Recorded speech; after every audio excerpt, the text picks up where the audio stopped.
The twin suns cast peculiar shadows through the canopy of the alien forest. One sun burned crimson, the other a pale yellow, creating a disorienting tapestry of light that dappled the forest floor. The massive trees with their ridged, purple-hued bark stretched toward the sky, their branches intertwining to form an impenetrable ceiling. Bioluminescent fungi clung to the trunks, glowing with an eerie blue light that intensified as daylight began to fade. Neria moved silently through the upper branches, her blue skin allowing her to blend seamlessly with the phosphorescent foliage. Her movements were fluid, practiced over years of training as one of her tribe's elite hunters. The ceremonial blue steel dagger hung at her hip, its blade blessed during the last double moon ritual. Today would be the day she would prove herself worthy of the title Hunter of the Twin Moons. Below her, the stranger moved with an odd mixture of caution and purpose. Reyes. The name had been whispered among her people for days now. An off-worlder who had violated the sacred boundaries of their territory. His dark hair was pulled back, revealing a face marked with old scars that told stories of survival. Unlike the clumsy explorers who occasionally wandered into their lands, this one moved with the quiet confidence of someone accustomed to hostile environments. Neria narrowed her eyes as she studied his equipment. A device hung from his belt, occasionally emitting a soft pulse of light as he consulted it. Another violation. The elders had explicitly ordered that he must be eliminated before he could bring others of his kind or steal the sacred relics of the highborn ancestors. She followed silently, moving from branch to branch.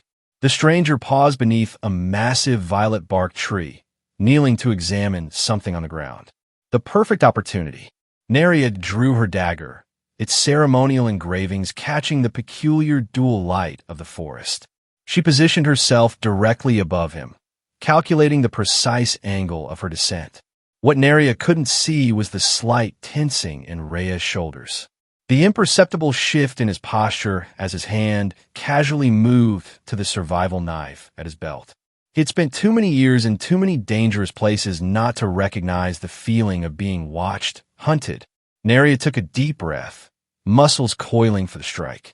At that exact moment, Reyes looked up, his eyes meeting hers with chilling precision, as if he had known exactly where she had been all along. For a heartbeat, they remained frozen in mutual awareness, predator and prey locked in a moment of recognition, though neither was yet certain which role they truly played. Neria didn't hesitate. The moment of surprise lost, she launched herself from the branch, her dagger leading the way. Reyes rolled sideways with practiced efficiency, the blade missing him by mere inches as he came up into a defensive crouch. "I've been tracked by better," he said in a low voice, not in her language, but somehow understandable to her, likely through some translation technology, though not many as beautiful. Neria hissed in response, circling him with the dagger held in her traditional fighting stance. "Flattery will not save you, trespasser." Reyes matched her movements, his own blade now drawn. Where her style was fluid and acrobatic, his was economical and precise. "I mean no harm to your people. I'm simply trying to find a way off this planet. By violating our sacred grounds?" She lunged forward with lightning speed, forcing him to parry with his blade. The metallic clang echoed through the forest. "I didn't know they were sacred," he countered, deflecting another strike and using her momentum to push her back. "My ship crashed. I'm just trying to reach the old ruins to find component for my transmitter." They exchanged a flurry of blows, testing each other's defenses. Neria was faster, more agile, but Reyes had the advantage of experience and physical strength. After a brief exchange, they separated, both breathing slightly harder, but neither truly winded. A distant roar suddenly shattered the tension between them. The sound was primal, reverberating through the forest with such force that leaves shook loose from branches and spiraled down around them. The ground beneath Reyes' feet vibrated with the heavy footfalls of something massive approaching. Reyes' expression changed, alert to the new threat. He used Neria's momentary distraction to break away, darting between two massive tree trunks. "Coward," she called after him, but the approaching sounds gave her pause. The thunderous footsteps were drawing closer, accompanied by the cracking of undergrowth and smaller trees being pushed aside. Whatever was coming, it wasn't alone. Neria retreated to higher branches, her mind racing. The tribal elders had been clear. Eliminate the trespasser and bring proof. Failure would mean disgrace, perhaps even exile. The memory of her father's proud face when she had been chosen for this task burned in her mind. But the approaching threat couldn't be ignored. From her vantage point, she spotted something that made her blood run cold. Carved into a nearby tree trunk was a crude symbol, 3 slashes crossed by a diagonal line. The mark of the wild exiles, outcasts who had embraced savagery after being banished from her tribe generations ago. They were known to hunt anything that moved in the forest, including her own people. Her mission had just become far more complicated. The exiles would see both her and the off-worlder as prey. Reyes crouched behind a massive fallen tree, checking his beacon device. The readings were frustratingly inconsistent, but they still pointed toward the ancient ruins about 5 kilometers east. If the legends and information he'd gathered were correct, the ruins contained rare mineral components he needed to repair his communications array. He calculated his options, aware that the blue-skinned hunter would be back. There was something about her, a sense of duty rather than bloodlust, that made him think she might be reasoned with under different circumstances. But for now, she was determined to kill him, and the approaching creatures were an additional complication. A slight movement in his peripheral vision made him freeze. Through a gap in the twisted roots of the fallen tree, he spotted them. 3 humanoid figures moving with predatory grace through the underbrush. Their bodies were adorned with crude armor fashioned from bones and scrap metal. Their faces were painted with symbols similar to those worn by the Blue Hunter, but distorted, perverted from their original meaning.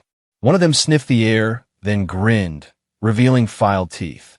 Off-worlder scent. The figure growled in a language similar to the Blue Hunter's. Fresh, and one of the tribe as well. Double prize. Reyes remained perfectly still, weighing his options. These weren't the source of the thunderous footfalls he'd heard earlier. Those continued to rumble in the distance, but they were clearly dangerous. And they were hunting both him and the blue-skinned woman. From her hiding place in the canopy, Neria observed the exile hunting party with mounting concern. There were 5 of them that she could see, moving with practiced coordination that suggested years of hunting as a unit. Their leader, a tall figure with a ridge of bone fragments sewn into his scalp, carried a spear fashioned from a foreign alloy, likely scavenged from crashed ships or abandoned outposts. She needed to move, to warn her tribe about the exile incursion. But leaving meant abandoning her mission, failing in her duty to eliminate the off-worlder. The conflict tore at her, duty warring with the practical need to report this greater threat. A sudden movement below caught her attention. Reyes was on the move again, carefully navigating between hiding spots as he continued eastward. She noticed how he deliberately avoided stepping on dry foliage, how he used the natural sounds of the forest to mask his movements.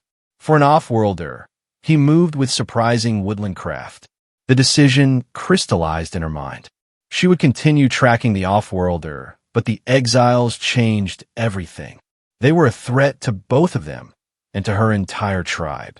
For now, she would observe, gather intelligence, and decide her next move when the situation became clearer. Little did she know that she was already being observed as well. High above, in the thick upper canopy where even Neria seldom ventured, a 6th exile, a scout, had spotted her and was now following her trail as she followed Reyes. The hunter had become the hunted. As the twin suns reached their zenith, casting that peculiar dual-tone light that made shadows seem to vibrate, Reyes approached a small clearing. His scanner pulsed more rapidly, indicating he was getting closer to the ruins. But the clearing presented a dangerous open space, and he could sense the pursuit closing in behind him. He took a deep breath, checked his knife, and prepared to make a dash across the exposed ground. That's when a blue hand clamped over his mouth from behind. "Don't move, off-worlder," Neria's voice hissed at his ear. "We're surrounded." The wild exiles emerged from the forest edge like apparitions, 5 of them forming a loose semicircle around the clearing. Their leader stepped forward, the bone ridge on his head rattling slightly as he moved. 2 prizes and 1 trap, he called out, his voice carrying the same musical qualities as Neria's language, but twisted into something harsher. The tribal hunter and the Starfallen. Neria released Reyes, but kept her dagger at the ready. Varric, she addressed the leader, her voice tight with recognition. Still scavenging like a carrion beetle. I see. The leader, Varric, grinned, revealing teeth filed to points. Still following tribal laws like a tethered pet. Neria, your father would be. Disappointed. He twirled his makeshift spear. Did he ever tell you why I was exiled? Did he mention his role in it? Reyes sensed the history between them, the personal edge to this encounter. He slowly reached for his knife, but Neria's hand shot out, stopping him. Not yet, she whispered. On my signal. Varric took another step forward. The off-worlder is valuable. The tribes don't understand what they can learn from them, what technology they possess. His eyes narrowed. But you, Neria, you are a personal prize. Your father took my place as tribal hunter. Now I take his daughter. The exiles began to close in, weapons raised. That's when Neria made her move. In one fluid motion, she hurled something toward the ground between them. A small pod that burst on impact, releasing a cloud of dense purple spores. Now, she shouted, grabbing Reyes' arm and pulling him toward a narrow gap in the exile line. The spores expanded rapidly, creating a thick cloud that caused immediate coughing and disorientation among the exiles. Reyes didn't need to be told twice. He sprinted alongside Neria, ducking under a wild swing from one of the blinded exiles. They plunged back into the forest, Neria leading the way with confident precision. Behind them, angry shouts and the sound of pursuit echoed through the trees. They'll track us, Reyes said as they ran. Those spores won't hold them long. I know, Neria replied without slowing. That's why we're not running away. She pointed ahead. We're running toward. Through the trees, Reyes caught glimpses of stone, not the natural formations of the forest, but worked stone, ancient and vine-covered. The ruins he had been seeking. The Temple of the Highborn, Neria said, slowing as they approached. Sacred ground, forbidden to all but the tribal elders. Then why are we? Because the exiles fear it more than they desire our deaths, she cut him off.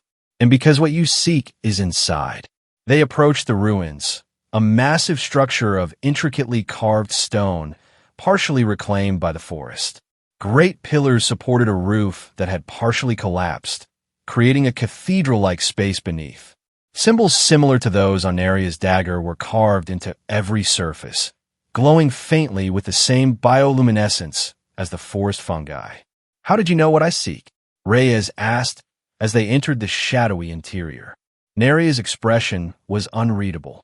I've been tracking you for 3 days. I heard you talking to your recording device. Her eyes narrowed. You seek the crystal formations in the inner chamber, the same crystals that power our sacred artifacts. Before Reyes could respond, the sound of pursuit grew louder. The exiles had recovered and were closing in. They won't stop, Neria said, leading him deeper into the ruins. Varric especially. He has carried his hatred for generations. They navigated through crumbling corridors, stepping carefully around collapsed sections and over roots that had broken through the ancient floors. As they moved deeper, the bioluminescent glow intensified, illuminating murals that depicted blue-skinned figures communing with tall, ethereal beings, possibly the highborn of legend. What happened between Varric and your father? Reyes asked as they paused at a junction to catch their breath. Neria's expression hardened.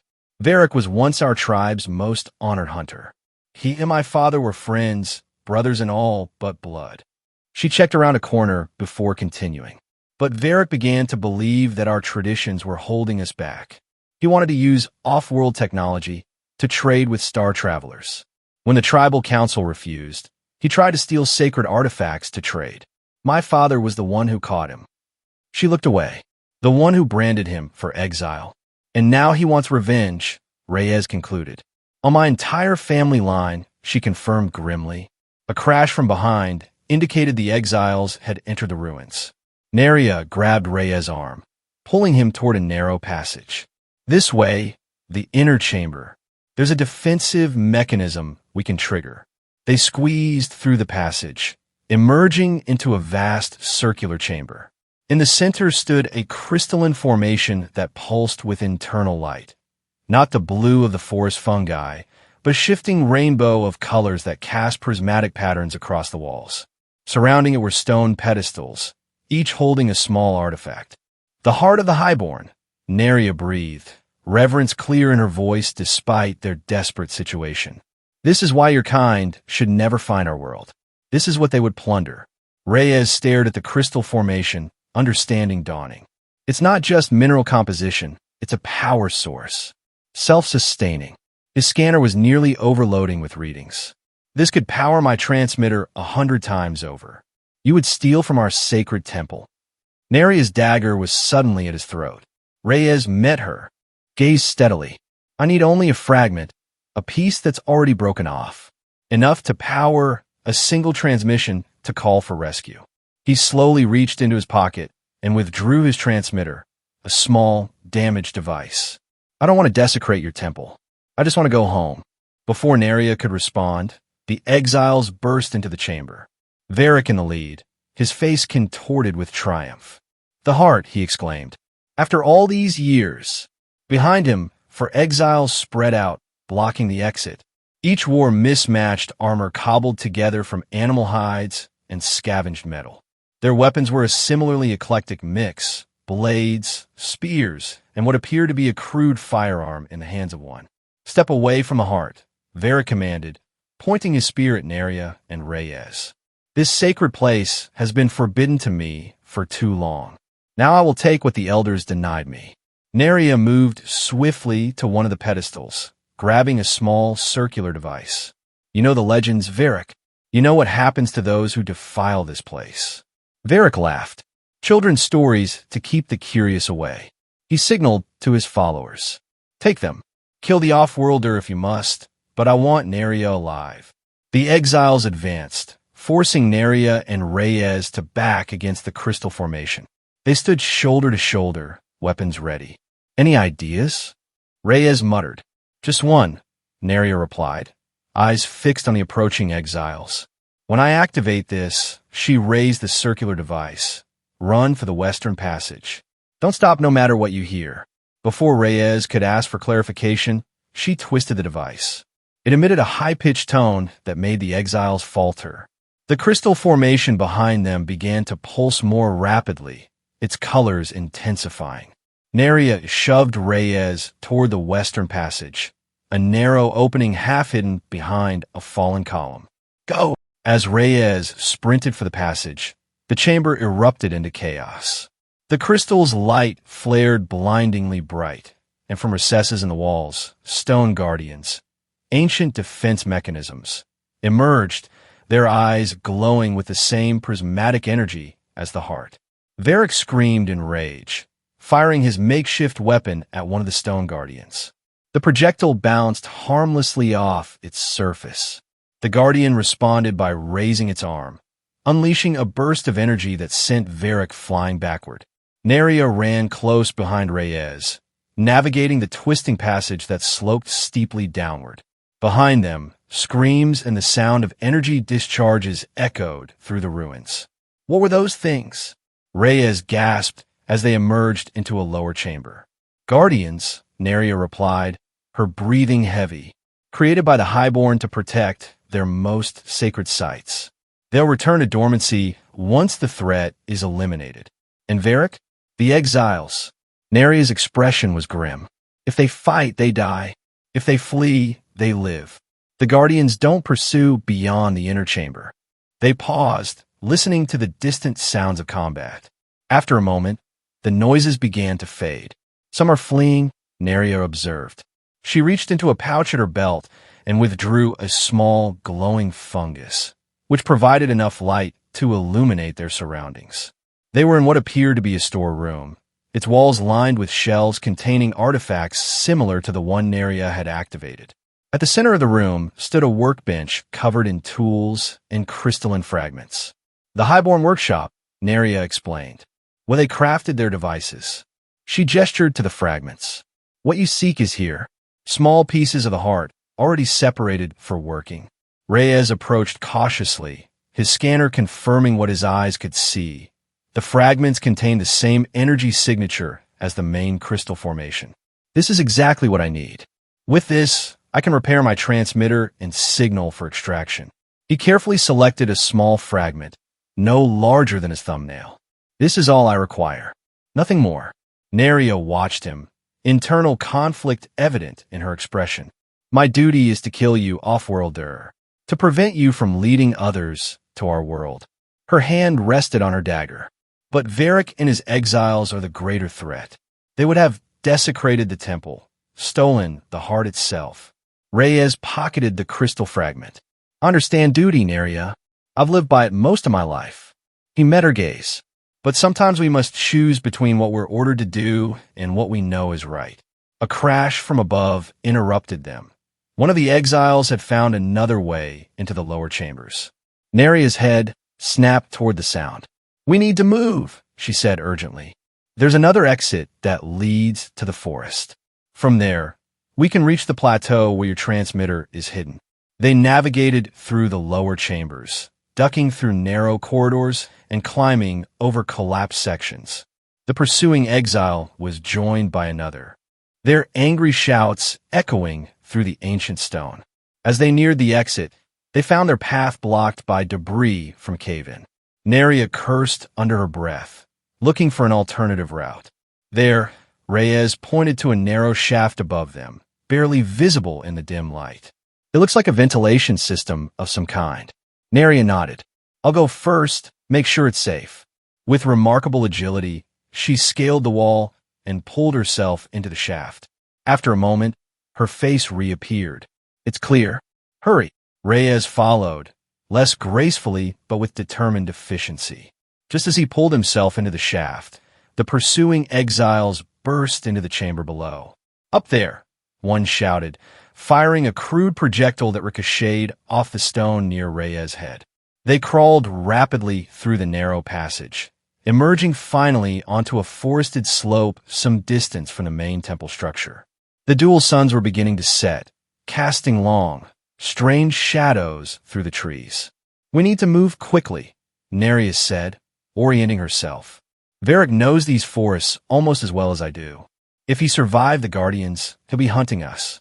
They moved swiftly through the gathering darkness, the bioluminescent fungi providing just enough light to navigate by. Reyes followed Neria's lead, impressed by her woodland skills despite the danger of their situation. How far to the plateau? He asked quietly as they paused to listen for pursuit. 2 hours at this pace, she replied. But we must be careful. The night beast will be emerging soon. As if summoned by her words, a low, guttural growl emanated from the undergrowth nearby. Neria froze, signaling Reyes to remain still. A massive shape moved through the trees, a predator with 6 limbs and a long, serpentine neck. Its skin was mottled with the same bioluminescent patterns as the fungi, allowing it to blend with the nighttime forest. It passed within meters of their position, apparently unaware of their presence.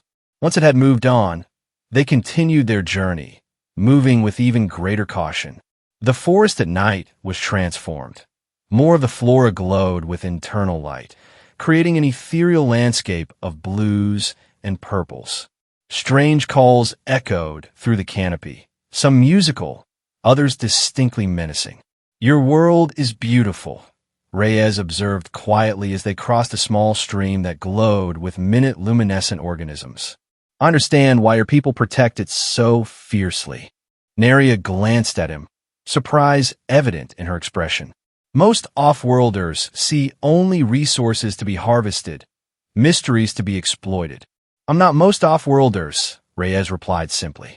They continued in silence for some time, the mutual respect between them growing with each obstacle overcome together.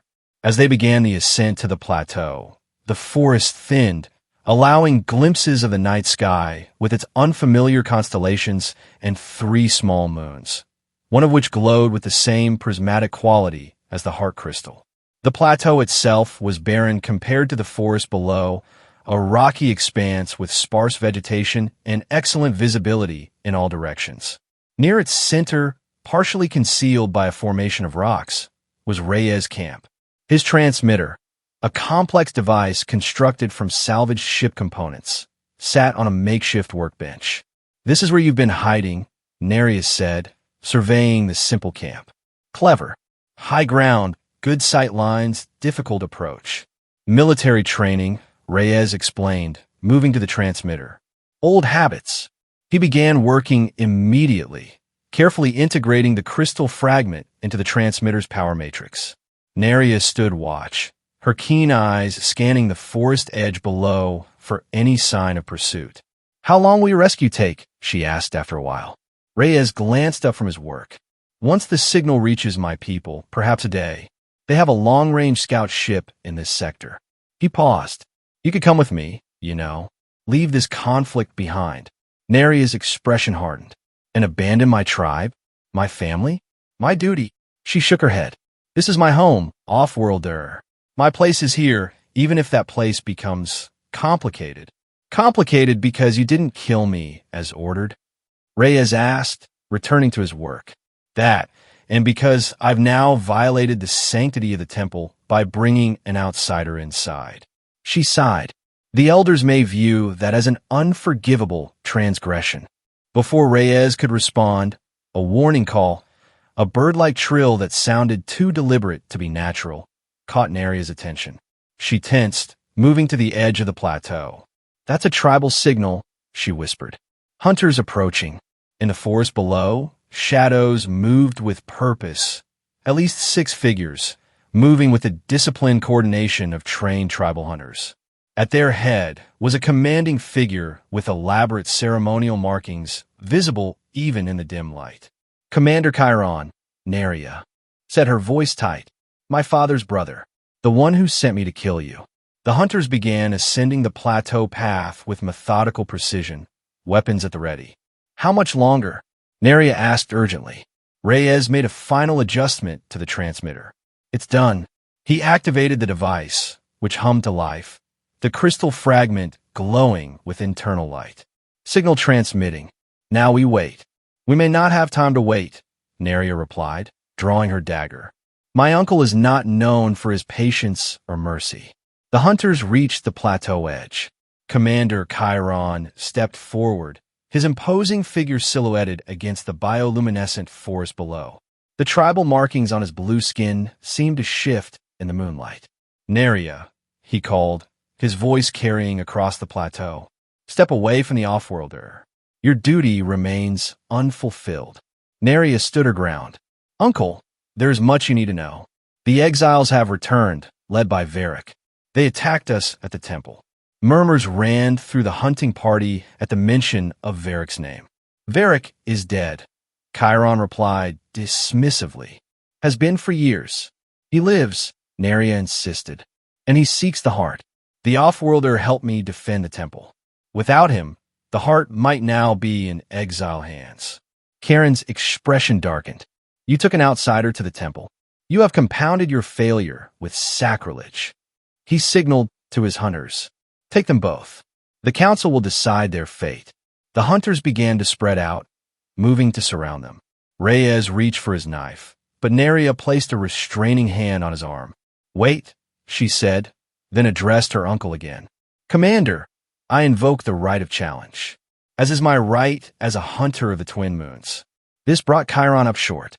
The other hunters exchanged glances, clearly surprised.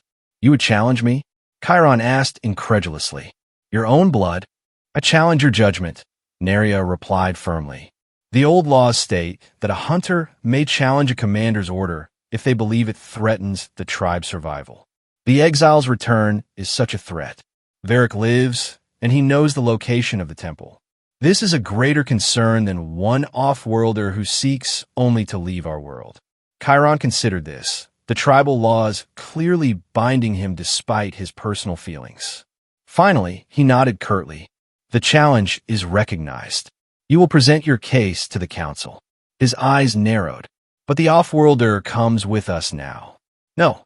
Neria stepped in front of Reyes. He stays. His rescue approaches. Once it arrives, he will leave our world forever. That serves our purpose better than his death. You defy me again? Karen's hand moved to his ceremonial spear.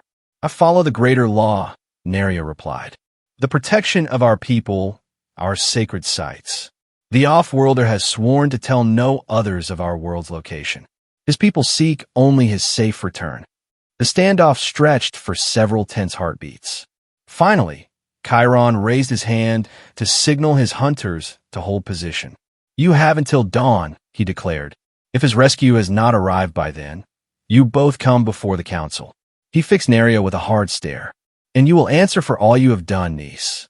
With that, he signaled the hunting party to withdraw to the forest edge, where they would maintain watch throughout the night. Neria released a breath she hadn't realized she was holding. That buys us time, at least. Reyes checked his transmitter. Signal is strong. They'll have received it by now. He studied Neria's face in the glow of the device. You've risked everything for me. What? She was silent for a long moment. At first, it was practical. You helped against the exiles, and I needed that alliance. She looked toward the forest where her tribespeople waited. But now, I believe killing you would be wrong. You've shown respect for our ways, our sacred places. You took only what you needed, nothing more. She met his gaze. In the old stories, the highborn judged people by their actions, not their origins. Throughout the night, they maintained their vigil, taking turns to rest while the other kept watch. The tribal hunters remained at the forest edge, occasionally visible when they moved past bioluminescent patches. As the first sun began to rise, painting the sky in crimson hues, Neria climbed the highest tree on the plateau.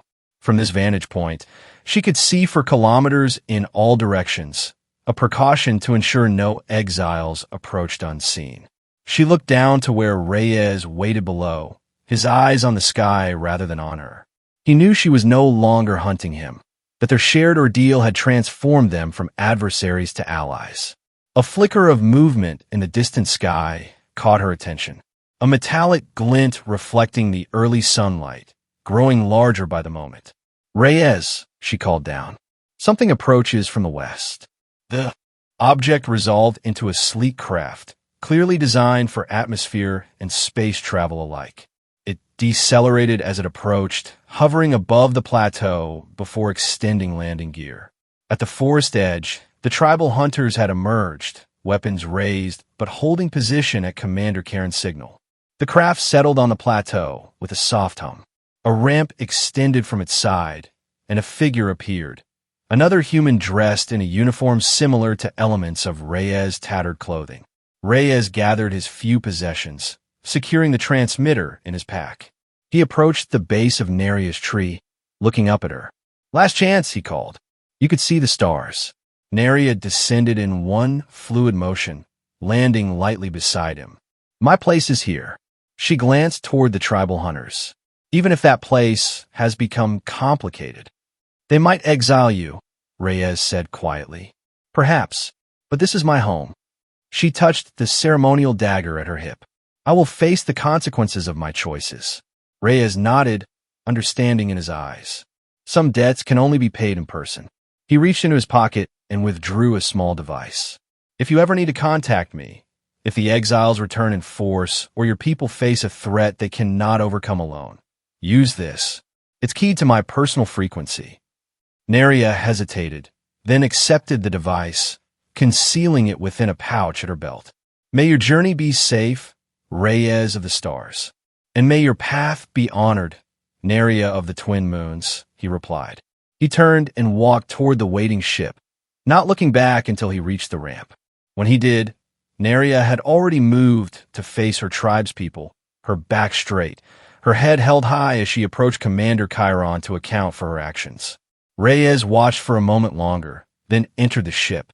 As the ramp closed and the craft lifted off, he caught a final glimpse of Neria, the hunter who had climbed a tree to strike him down, only to become his savior and friend.